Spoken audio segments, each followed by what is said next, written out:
जालना 318 वर्षांनंतर जालन्यात मुक्ताई पालखीचे ऐतिहासिक रिंगण। JES महाविद्यालयाच्या मैदानात भाविकांचा उत्स्फूर्त सहभाग। टाळ मृदंगाच्या गजरात भक्तिमय वातावरण। जालन्यात आदिशक्ती मुक्ताबाईंचा पहिल्यांदाच रिंगण सोहळा। तब्बल 318 वर्षांनंतर जालना शहरात श्री संत मुक्ताबाई पालखीचा ऐतिहासिक रिंगण सोहळा भक्तिमय वातावरणात पार पडला। टाळ मृदंगाचा गजर, हरिनामाचा अखंड जयघोष आणि हजारो वारकऱ्यांच्या उपस्थितीत हा अभूतपूर्व भक्ती सोहळा भक्तिरसाने भारावून गेला होता। जिल्हा प्रशासनाच्या वतीने पहिल्यांदाच या रिंगण सोहळ्याचे आयोजन केले होते। जालना शहरातील JES महाविद्यालयाच्या मैदानावर हा रिंगण सोहळा आयोजित करण्यात आला होता। या रिंगण सोहळ्याला मराठा आंदोलक मनोज जरांगे पाटील यांच्यासह हजारो भाविकांनी हजेरी लावली। यावेळी हजारो भाविकांनी आदिशक्ती मुक्ताबाईंच्या पालखीचं दर्शन घेतलं। दरम्यान बळीराजाला सुखी समाधानी होऊ दे असं साकडं आदिवासी आदिशक्ती मुक्ताबाईंच्या रिंगण सोहळ्याच्या निमित्ताने घातल्याचं मनोज जरांगे पाटील यांनी म्हटलंय। अपतक न्यूज महाराष्ट्रासाठी मुस्तफा पठाण, जालना। जालना जिल्ह्यामध्ये 318 वर्षांनंतर मुक्ती रिंगण सोहळा होतोय।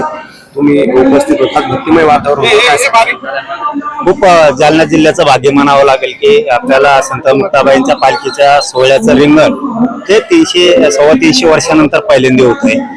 खूप आपण भाग्यवान आहेत, आपण डोळ्यानं तो सोहळा पाहिला, आपण साक्षीदार झालो त्या सोहळ्याचे। खूप सगळ्या वारकरी बांधवांना मनापासून शुभेच्छा, जमलेल्या सगळ्या भक्तांना पण खूप शुभेच्छा। दादा, इकडे मुंबईमध्ये धो पाऊस पडतोय, मुंबईत म्हणजे विस्कळीत झाले सगळे जनजीवन, कसं बघतात? प्रशासनाकडनं काही तयारी पूर्ण झाली असेल?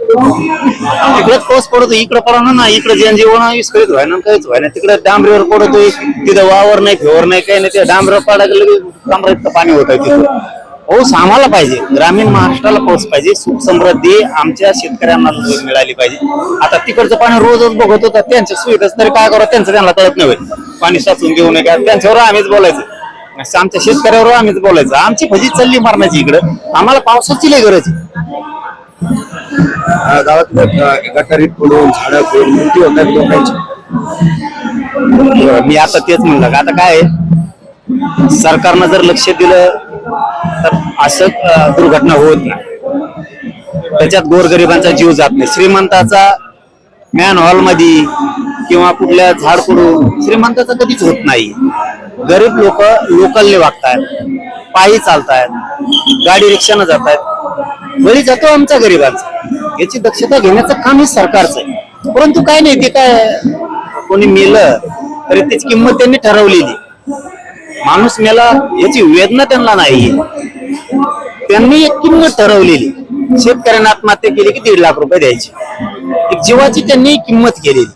म्हणजे त्यांना भावना जर असत्या ना तर त्यांनी किंमत नसती ठरवली। कुटुंबातलं एखादा माणूस गेल्याच्या नंतर त्या कुटुंबाला कायमस्वरूपी नोकरी देऊन त्याचा उदरनिर्वाह होईल असं केलं असतं, परंतु त्यांनी किंमत ठरवलेली।